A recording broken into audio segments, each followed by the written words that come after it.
Everybody still with us? Waiting breathlessly. So I am going to set the stage for David. I'm just going to talk about really MNsure 101. And you folks may know a lot of this or you may not. So I'm just going to go ahead and start through 3 steps, what MNsure is all about, what's coming on the horizon, the near horizon, the far horizon, and then we're going to get into talking about our consumer assistance partners. So what is MNsure? It's an online marketplace where people can find, compare, and select quality healthcare plans. It's also going to be the portal that Medicaid enrollees will access to sign up, find out if they're eligible for Medicaid, and then enroll in the system. So why do we have MNsure? And as Sarah talked about before, there's a number of reasons. 3 of the big ones, of course, it is part of the Affordable Care Act. It is also a decision made at a state level by our governor who decided to do a state-based exchange. But you know, here in Minnesota, we have a reputation for kind of being ahead of the curve when it comes to health care. So, you know, maybe an exchange or a marketplace in and of itself wasn't part of the discussion, but Minnesotans really have been talking about how to improve health care delivery for quite a long time.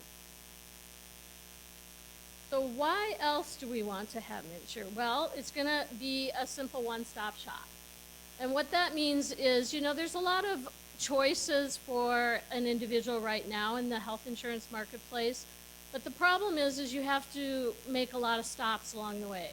So if you want to look at all the plans that, say, Blue Cross Blue Shield has, you have to go to their portal and find out, or talk to an agent broker who represents their plans.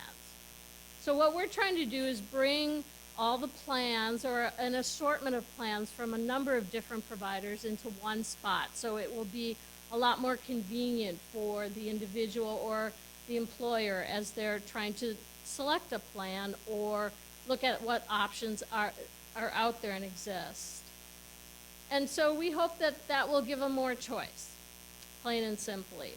So, and if you have more choice, then you have the option to actually get a plan that works for your particular situation. We also are hoping that this will bring the cost down overall for folks. So if you aggregate a large number of purchasers into one place, that should drive down the cost overall. And we're also going to be offering quality ratings.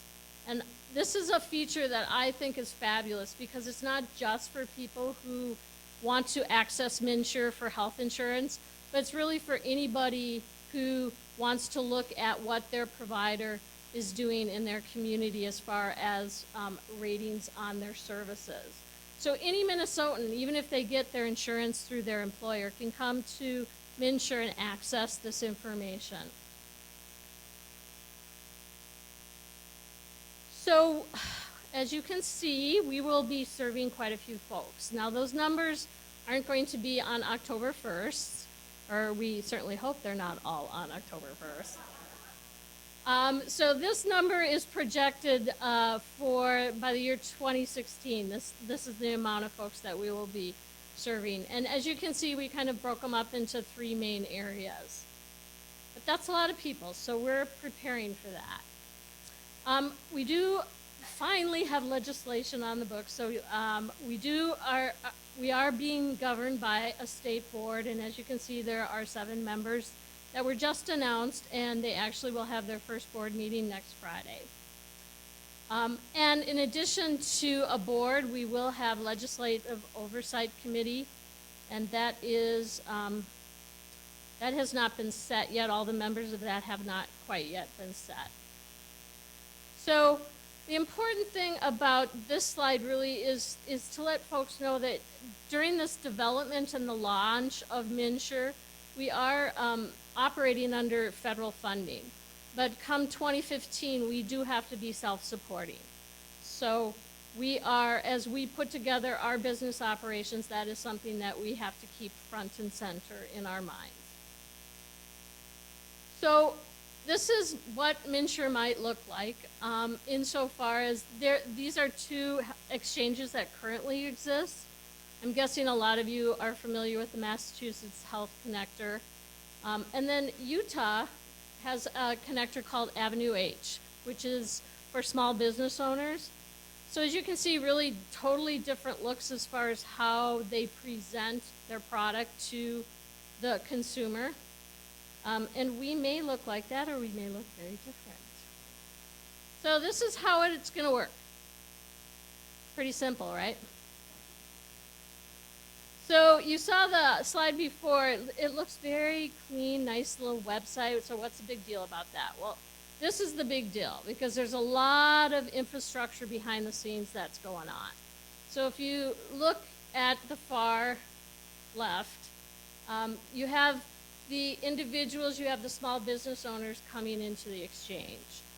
So they're one of our users, right? They may come on their own or they may need some assistance. And then you have the insurers, who are actually the people that are putting the plans into the exchange. So our system has to be able to coordinate with the systems that they have. And then we have to access the federal hub to get information on income and other types of information. So our system has to talk to the federal system. And then at a state level, we're not the only ones that are sharing information in the exchange. So the Department of Commerce is the regulator for the health plans. So our systems have to talk to each other. DHS is Department of Human Services, is the agency that manages the Medicaid program. Minnesota Department of Health, MDH, is our partner working with us on the quality ratings. So all of these different agencies have their own systems, and we have to bring all that information to a point where it can be shared within MNsure. So again, it's really a nice, clean, we want to make it very simple and easy to use from the consumer point of view, from the user point of view, but behind the scenes there's a lot of technical stuff that has to happen. So pretty simple as far as what the benefits of MNsure will be for individuals, for small business owners. And it really, a lot of it comes down to choice, having more choice for folks. So for example, the plans that will be entered into the exchange will be in one of the different levels of coverage. And this chart really is just to kind of give an illustration of what an individual may pay on average in the different levels, and then what the plan itself covers. And so, you know, people will have a choice. They may want to go for a bronze level or silver level or platinum level, but this is kind of just to give them a little overview of what those different levels mean and what it might be in their actual costs. Of course, the actual costs we won't know until the plans are in there and we know what the premiums are set at. So we partnered with a number of states across the country on this project called Enroll UX. And what it was to do some really in-depth market research around the user experience. So as an individual or as a business owner or as an agent broker or a community organization comes to the exchange, how will they be interacting with it on each step? And the research actually did not take into consideration the small business owner. I should backtrack on that. It was really the individual user experience. But so what they came up with was a lot of information that was very helpful for us as we move forward and develop the actual marketplace itself. And they kind of identified people into different categories. So not so much that the categories are really that important, but what's important is you're going to have people, the information that was important to us is the knowledge that we're going to have people coming to the exchange that have many different levels of comfort. So you'll have an individual, for example, on the one end of the spectrum that really wants help every step of the way. And then on the other end of the spectrum, you have a do-it-yourselfer type person, the engineer. It's like, you know what, I get it, get out of my way, I'm going to do it all myself, no problem. So it's important information for us to know as we develop the marketplace, but also it's important information for anyone who's going to be offering assistance along the way, which you guys probably already knew there were all these different kinds of folks anyway. Which leads us to our Consumer Assistance Network. So it's going to be, obviously the website is the most visible and probably going to be one of the highest used channels, but we also will have a toll-free call center. And then we're also looking for in-person assistance in the community, in the where people are going to be looking for help. So our philosophy really is we want them to be able to get the help when they need it and where they need it. So what's next for us on the horizon? Besides launching this really simple website, we will be doing our ongoing business operations. So it's one thing to actually develop a product and get it up and running, but then you got to keep it running. So we have to, as we are working in our development and planning, we have to not only put in policies and procedures that help us get up and get going, but we have to think beyond that. Obviously, technology, as you saw from that really simple diagram, plays a big role. So that is one of the highly, what's the word I'm looking for? Well, a lot of people are working a lot of time on that area. Let's just say it that way. And of course, it's the final but not least area is outreach. And that is getting the word out. You know, if people don't know it exists, they won't come, right? They won't know how it might benefit them. So that's a big job that we have to do. So here's some upcoming dates in the next few months that are critical as we move forward in our development process. So as I mentioned before, the call center is going to be one of those consumer assistance delivery channels, and we're looking to be up and running with that in September. But before that, you know, we'll be out there doing outreach into the community. We will be at the State Fair, along with probably all of you, right? Everyone goes to State Fair. So speaking of outreach efforts, this is a really kind of bird's eye view, if you will, of the plans in place as far as outreach communications, marketing goes. So we're planning to use all different channels. We're planning to use mass and paid media. We'll also be doing social media, personal media, very direct to individual type communications. And earned media plays a big part. It's got a whole slide just to itself because there's so many different ways that you can get earned media. But, you know, things like news releases, relationships with the media, so we can do letters to the editor, et cetera. You folks all know this stuff because you use it all the time yourselves. We also are going to do target media, so really hone in on specific audience segments that we feel are really easily, not so much easily persuadable, but are the first ones that we can bring to MNsure and sign up. We're also going to be targeting specific audience populations who have a higher percentage of uninsured. And then we will be doing grassroots partnerships, a lot of outreach efforts. And last but not least, we also are looking to develop partnerships with corporations. So the messaging is really pretty basic insofar as from our research last summer, we really came down with three main tenets of messaging: choice, value, and peace of mind. That's really what folks are looking for when they are looking for health insurance. Very similar to other kinds of shopping messaging too, but it really, I think goes beyond that because you know, health insurance is a little bit more critical than a new pair of shoes. You know, you're talking about your health, your family's health, your employees' health. So that's pretty much where I end up, and hand it over to David.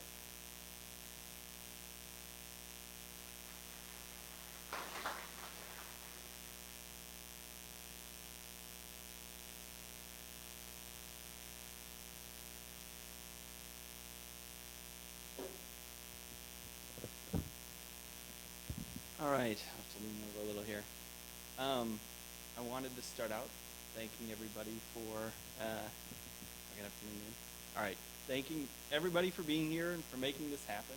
I think it's a great opportunity for us to dial up the dialogue with our potential partners here, talking about consumer assistance partnership.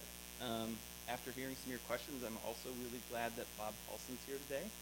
He's our individual market director, and he's been doing a lot of work on the consumer assistance end of things as well. But I'll now be, and I've been working on his team with several others that I'm shifting into a role there. And so I got to say, I'm really excited about the next few months. I hope everybody else is too. I know there's a lot of questions, a lot of stuff going on, moving pretty quick here. But it's really exciting that we are moving along. So I think from this point forward, the tone of the dialogue for me is really about collaboration. MNsure is going to be collaborating closely with DHS, especially the MNCA program. A lot of you here, I believe, are already MNCAs. Sure. And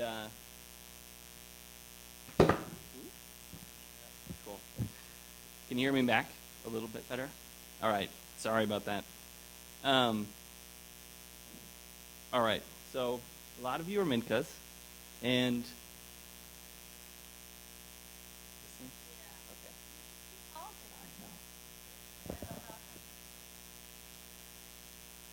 is that on? Yep. All right. Should I start over, or did you all catch that? All right. All right. Okay, so I was glancing at the email earlier that was sent out as an invite. You had 3 really good questions on there. How will health care reform impact our community in the coming year, right? I think Mary spoke to that a little bit. Sarah spoke to that a little bit. There's be some Q&A. We can go through that a bit. Is my organization eligible to help with education enrollment in public and private health care? I think I'll cover that a little bit here. And the final one, what training and financial resources will be available to help organizations begin or expand outreach and enrollment efforts? I got to say, we're working really hard on that right now. We don't know all the details yet. We'll answer what questions we can today. But we're really looking forward to increasing our communication on that. And as we go through this process this summer, we're all going to kind of find out together how this is going to work. So, next slide, we've got the roles. These are, I'll focus first on these consumer assistance partner roles. These are really about application and enrollment assistance. Most of you are going to be pretty familiar with this. It's in our rules. So we'll talk about it a bit here. So the navigators are really, navigators and in-person assisters are going to play the same role. The difference there really is about the financing. Because of how we're setting this up, the navigator role is going to be carried by the MNCAs, so that program will continue. The MNCA partners, so that's the Minnesota Community Application Agent Program. It's a current program through DHS that does application and enrollment assistance into Minnesota's public health care programs. Many organizations are already partnered with that program. We've got Jennifer Ditlevson here today, and she's the lead on that program, and we're working closely with her on all this as well. Then we've got the in-person assisters. They'll be doing the same role as the navigators, and we'll get into the finance a little bit about the difference there. Then we've got certified application counselors, slightly different role, application assistants. There'll be slightly less training. We'll get into that a little bit. I've got a slide on that. The core duties for these roles, really, as outlined by the ACA, provide impartial information, help apply and enroll for healthcare coverage. We've got notes about accessibility, referrals. There's got to be a lot of referrals between organizations depending on the needs of the people you're helping. And then public education. All right, so we want to just make it really clear today that we are anticipating, or we're encouraging organizations to serve as both navigators and in-person assisters. That's because of how the funding's working, which I think the next slide's going to address, but that's encouraged. How is that going to work? We're going to do a single application we're working on that when we do the solicitation later this month, we're hopefully just going to have a checkbox. You can check one, the other, or both. You want to play both roles. Other than that, operationally, we're still working on that with our DHS partners and how that's going to work, but plan on communicating more about that as we know more about how it'll work. But we do intend to make the process as clear as possible. We want to use our website and emails to really communicate how this is going to work so everybody's on the same page as we go through that process. All right, talking a little bit about certified application counselors. Here's the language we have on our website right now. We have some more work to do on these definitions, I think. Intent, again, is also to have the application for this program be the same application as it is for these other roles. So there's one application if you want to be a consumer assistance partner with MNsure. You're filling out that application and marking which role you'd like to play, and then we'll go from there. All right, so getting a little bit more to the differences. Some of this information is on our website. So the difference between the Navigator program, how our legislatures work, the legislative language worked is that the Navigator program is the current MNsure program run by DHS. So that's staying the same for all intents and purposes operationally, but we're going to partner with them to make it work with all of our consumer assistance programs. That program pays $25 per individual enrollment in a public healthcare program. The in-person assisters will be paid $70 per individual enrolled in a qualified health plan. That's the private side, right? If you're getting those tax credits or anything else, you're enrolling into the QHPs. If you just think about that for a second, because those two different ways the funding works, that's why we're focusing on encouraging folks to play both roles. The duties will be the same. It's just when you're helping an individual, you're not going to know what they're eligible for at the beginning. So this way, you're assisting them no matter what and helping them get health care coverage, and then the funding will come accordingly.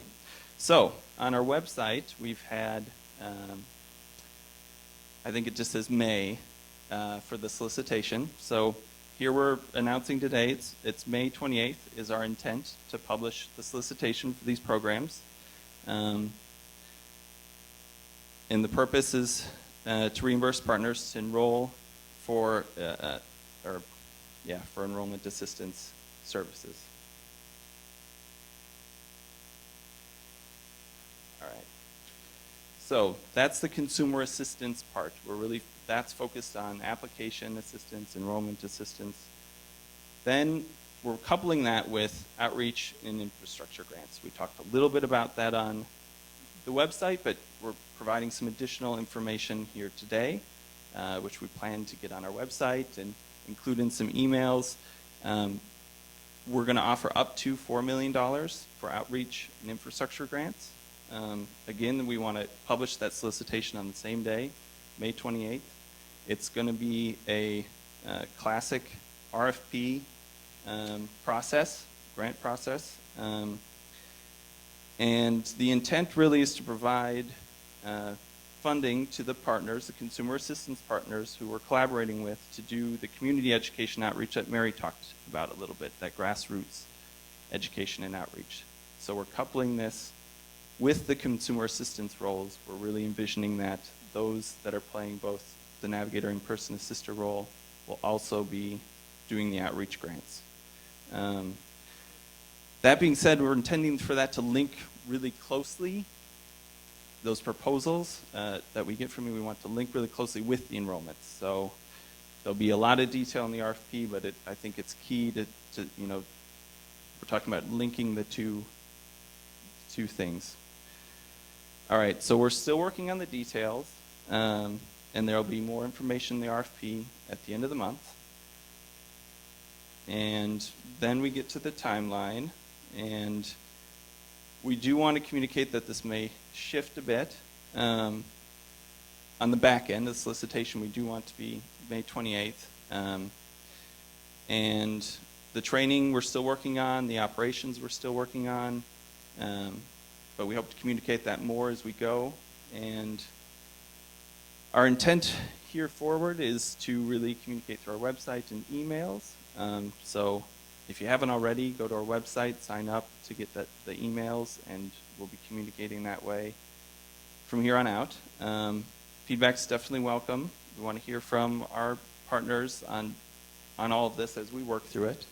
And we're really looking forward to working together, I think, to serve our communities and all Minnesotans as we go through this process. And at this point, just wanted to give a quick rundown. I think we're going to do a little Q&A, and we're going to have Mary up here, and then Bob as well, and perhaps Jennifer. All right, I'll have you hold your questions so we get the panelists